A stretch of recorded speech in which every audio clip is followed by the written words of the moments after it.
파일럿일지 궁금하실 것 같은데 오늘은 낭독 시작하기 전에 새로운 소식을 전해드리려고 해요. 하북이 라디오 이대로 좋을까? 제 고민을 좀 하고 있을 때 북카우스 편집부에서 이런저런 의견들을 좀 청취를 했어요.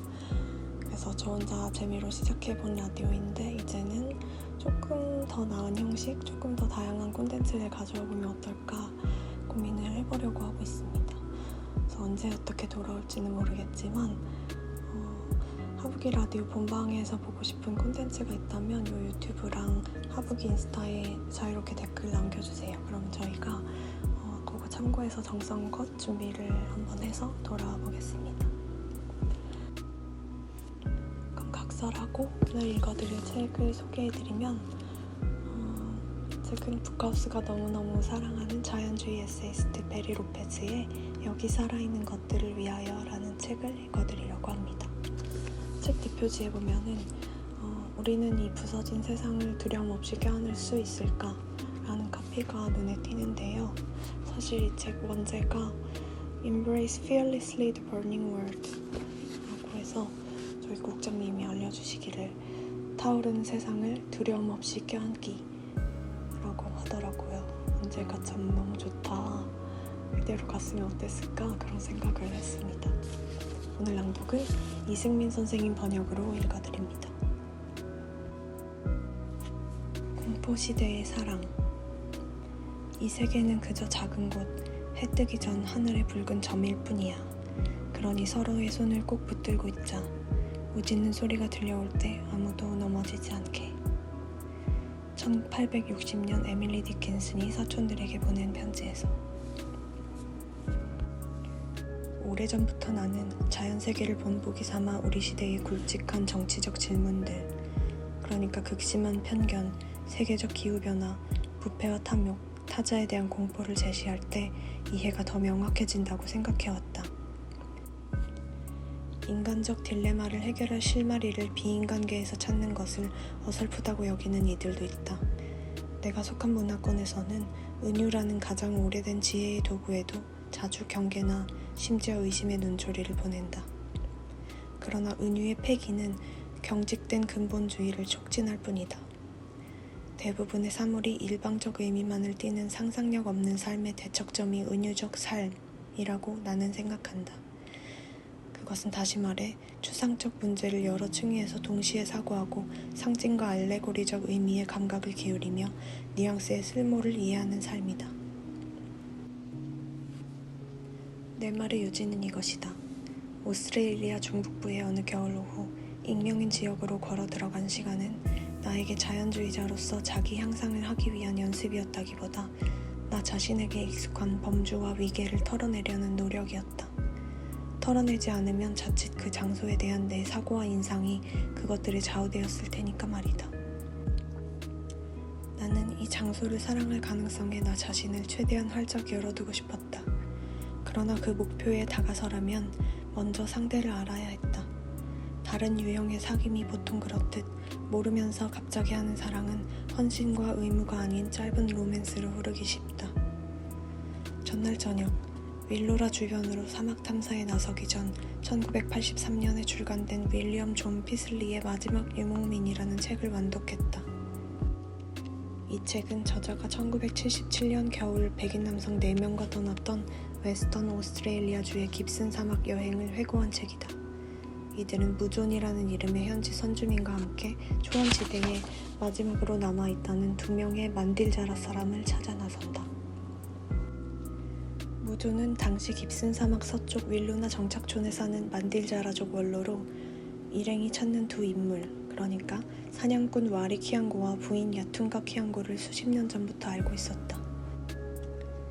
이 부부는 1970년대에 가뭄이 길게 이어지면서 마지막 남은 만딜자라 사람들이 윌루나로 떠나게 됐을 때 함께 들어가기를 거부했다. 무존은 이렇게 가혹한 환경에서도 전통적인 생활 방식을 지속하려는 그들의 노력을 존경했지만 그들 나이에 와리가 69, 야툰가가 61였다고 합니다. 젊은 사람들의 도움 없이 아웃백 지역에서 잘 생활하는 것은 무리일 것이라고 염려했다. 일행은 수백 제곱킬로미터에 이르는 발자국이 남지 않는 마른 들과 간간히 나타나는 척박한 모래 언덕지대를 가로지르며 이 부부를 찾아다닌 끝에 드디어 은가리날이라는 곳에서 딩고들과 같이 있는 두 사람을 발견했다. 딩고는 오스트레일리아산 들깨를 이르는 말이라고 합니다. 딩고들은 두 사람의 사냥을 거들고 추운 밤에는 그들 옆에 모여 온기를 나눠주었다.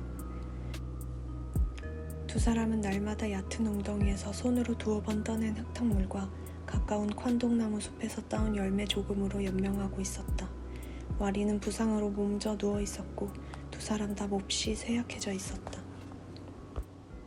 이후 이 부부를 윌루나로 데려오겠다는 구조대의 고집을 둘러싸고 윌루나 마을에서 갑론을박이 벌어졌고 논쟁은 다시 각지로 퍼져나갔다.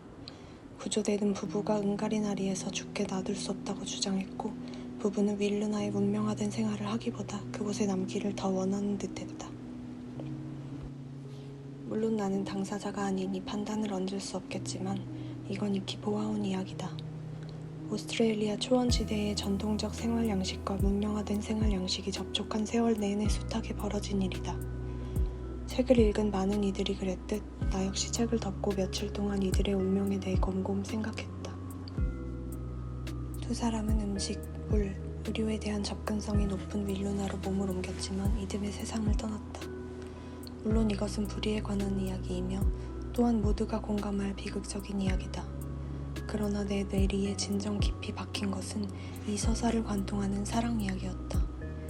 이 이야기에는 식민 통치의 오래된 해악과 무관심에 관한 서사에 뒤지지 않는 나름의 심오함이 있었다.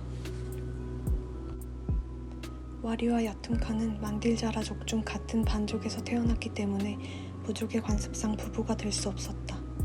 이 관습을 거역하고 결혼을 강행한 두 사람은 부족 사회에서 공식적으로 추방당했고 그때부터 그들의 삶은 훨씬 더 힘겨워졌다.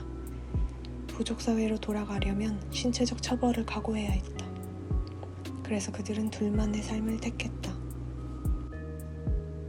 수년 뒤 부족 사회가 그들을 용서했음을 알게 되었을 때도 그리고 식민주의의 침범으로 만딜자라 문화가 한층 느슨해지고 있음을 알았을 때도 심지어 끔찍한 대가뭄기가 오면서 사막 부족들이 거의 다 윌루나 같은 백인 정착촌으로 들어갈 것을 알았을 때도 두 사람은 친밀한 땅에 남아 둘만의 결합을 유지하기로 했다. 와리와 야툼카는 평생 서로를 보살피고 드림타임 설화가 가르쳐준 처방과 금기를 실천하며 부족의 땅에 의무를 다하고 땅을 보살폈다. 그러니 대대로 부족민들이 물을 얻던 장소가 가물어 말라버린 것을 알았을 것이고 때에 맞춰 사냥하던 동물들이 그 땅에서 떠났다는 것을 알았을 것이다. 그래도 그들은 자연스러운 끝이 올 때까지 굴복하기를 거부했다.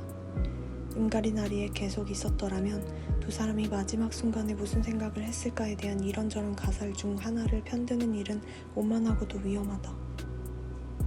다만 한 가지 분명한 것은 그들의 결연한 신이었다. 두 사람의 경우 죽음은 비극이 아니라 필연이었고 짊어지기보다 수용할 일이었다. 그렇기에 이 장소에서 맞는 죽음이 윌루나에서 사는 삶보다 더 낫다 여겼으리라. 물론 그 판단은 내 몫이 아니다. 그날 주인이 짚어준 방향을 따라 사막으로 걸어 들어가며 나는 내가 모르는 그 장소의 광활함에 온전히 파묻혀 보기로 했다. 배낭 안에는 부시터커, 즉 선주민들이 먹는 사막 식물과 작은 동물을 식별하고 먹는 방법을 설명한 책, 믿을만한 조류책, 유대목 동물과 독뱀에 관한 몇 가지 메모 등이 들어있었다. 발걸음의 경로, 우수한 방향 변경, 언제 멈추고 어디에 앉을지는 장소에 몸을 묻고 싶은 내 욕구에 위임했다. 그러나 와리와 야툰카의 이야기, 혹은 내가 읽은 그 이야기의 활자화된 버전이 시종일관 뇌리를 떠나지 않았다. 늦은 오후쯤 몇 시간째 걷던 사막 풍경보다 더 텅 빈 수십 헥타르의 땅이 눈앞에 나타났다. 풀 한 폭이 없는 나지의 검은 화산석 파편이 섞인 굵은 모래뿐이었다. 나는 버려진 묘지를 걷듯 조심히 걸었다. 사위에서 정적이 일었고 생명의 완전한 부재가 가슴을 무겁게 눌렀다. 아무리 걸어도 동물 발자국 하나, 바람에 날린 멀가나무 이파리 하나, 비를 기다리며 휴면 중인 씨앗 하나 보이지 않았다. 적막의 이미지들이 머리를 스쳤다. 카블거리에 깔려있던 폭격의 잔해가 캐나다 누나부트 지역 컴벌랜드 사운드의 작은 섬이 바람에 말갈기처럼 출렁이던 황갈색 거머리말 들판에 누워있던 수십 개의 큼직한 고래뼈가 19세기 고래잡이 기지의 유적지가 비르케나우에 버려진 수영동 안 한 칸에 4명씩 수용하도록 천장까지 3단으로 짜놓은 빈 침상 밤마다 어둠 속에 기진한 몸으로 누워 더 이상 연장을 들지 못한다는 이유로 수레에 실려가 소각로 불 속에 던져질 나를 기다려야 했을 사람들이 이 이미지들이 머리에 밀려들어 걷지 못하고 서서 주먹만한 돌멩이를 발로 툭툭 치고 있을 때 문득 이런 생각이 들었다. 인간의 삶에 가해지는 고통은 대부분 사랑에 실패한 데서 기인하지 않는가 하는 생각이 1979년 여름 나는 알래스카 브룩스 산맥 중부의 누나미우트 마을로 친구인 밥 스티븐슨을 만나러 갔다. 누나미우트 쪽 110명이 모여 사는 정착촌에 밥의 움막이 있었다. 마을에 도착한 처음 며칠은 그 지역에 서식하는 동물들에 대한 이야기를 내리들었다. 울버린과 흰 올빼미, 붉은 여우와 카리브 이야기를. 누나미우트 사람들은 우리만큼 이 동물들의 생태에 관심이 열렬했다. 2, 3일은 아낙투 북강 상류에서 늑대의 활동이 보이는 굴을 찾아다녔다. 그리고 다시 서쪽으로 몇백 킬로미터 떨어진 유투꽃강 배수로로 날아갔다. 우리는 유투꽃 강가의 임시 여름 캠프에서 며칠 머물렀다. 밥을 비롯한 현장 생물학자들은 여름철이면 그곳에서 툰드라 회색곰, 카리브, 늑대, 휜매, 울버린 등등의 동물들을 관찰했다. 밥과 나는 다시 남쪽으로 헬리콥터를 몰아 유투꽃강 먼 상류가 있는 들롱산맥 일릭노락 능선으로 갔다. 우리는 거기서 일주일간 야영하며 강 건너 늑대굴을 관찰했다. 성체 5, 새끼 5이 있었다. 무엇을 사랑하느냐는 질문을 받을 때마다 나는 그해 여름 그 장소에서 맺은 관계 전체를 떠올린다. 북위 68도에서 하루 24시간 내리쬐던 햇볕, 저군이 뜬 청명한 하늘, 가벼운 미풍. 우리 스스로 정한 일 외에는 비워둔 스케줄. 거의 온종일 눈앞에 나타나주는 큰 짐승들. 수목 한계선 한참 북쪽인 이곳에서는 40배율 탐지 망원경으로 투명한 대기를 막힘없이 통과해 3-4km 거리에 있는 동물의 행동까지 훤히 볼 수 있었다. 야생동물의 다양하고도 예측을 불허하는 행동에 관해 대화하는 일이 밥과 나의 일상이었다. 우리는 몇 해 전 유콩강 상류로 세인트 로렌스 섬으로 베링의 북쪽으로 함께 갔던 다른 답사들을 추억했다. 우리 캠프의 분위기는 느긋하고 평온했다.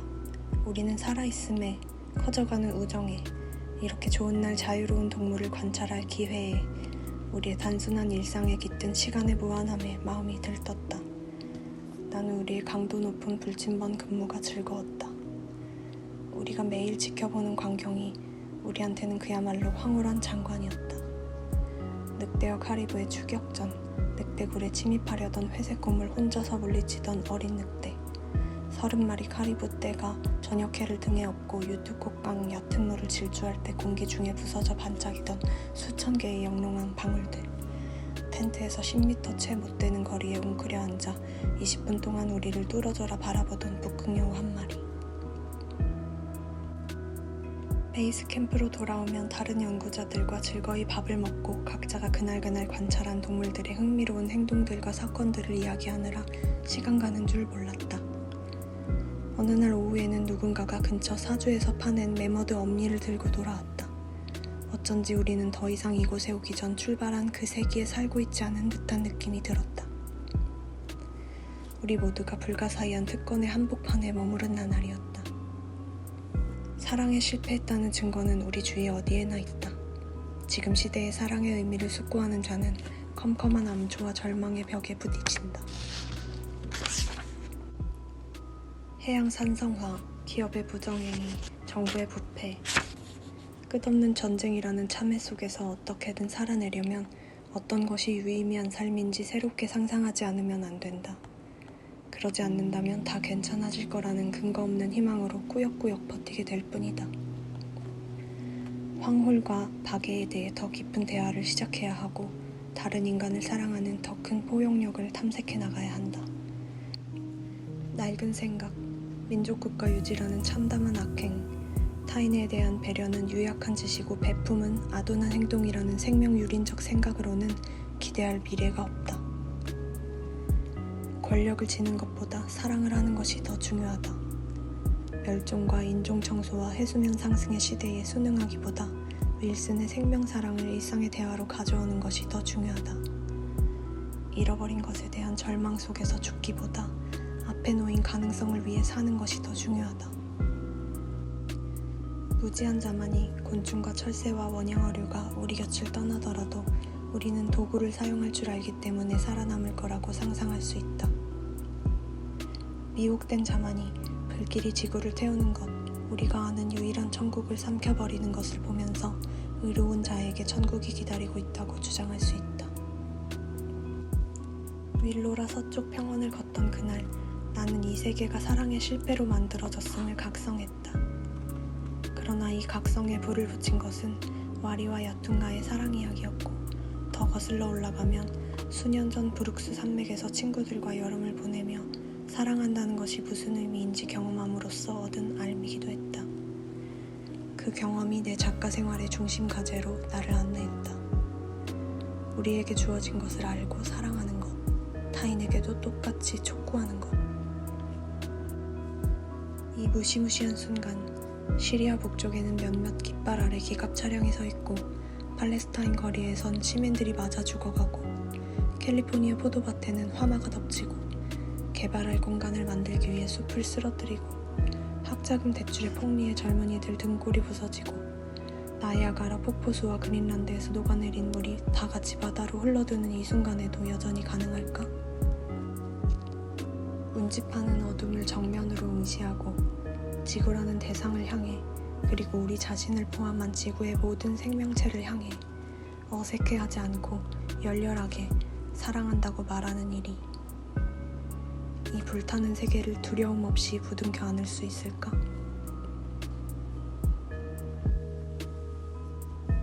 오늘 낭독은 여기까지고요. 하북이 라디오 파일럿 5번째까지 들어주신 여러분 너무너무 감사합니다. 올해 여러분의 여름밤에 하북이가 있었음을 기억해주세요. 안녕. 또 돌아올 수 있겠죠?